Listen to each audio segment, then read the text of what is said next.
What exactly is a real estate syndication? It's when we're pooling everyone's money together to take down an asset. Usually we're not doing this anything under $10 million.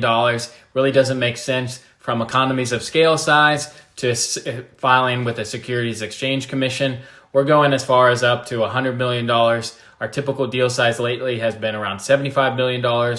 We do $25 million investments. But when we're syndicating these deals, we're pooling investors' money together and our own money together to take down these large multi-million-dollar projects. So usually you're having retail investors or high net worth individuals, those who are making $200,000 or more or $1 million in net worth. That's what you call an accredited investor.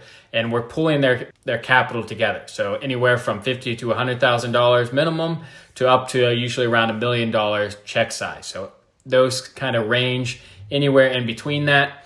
And we're taking down these larger assets. We're able to do that. Investors are able to get in on a large asset that has greater economies of scale, that's able to produce more income, and it actually ends up being more passive for those partners. And because the deal is so large, it pays to have general partners manage the deal and be able to get those returns for the passive partners. So those are the general partners and the passive partners, also known as the sponsors or general partners.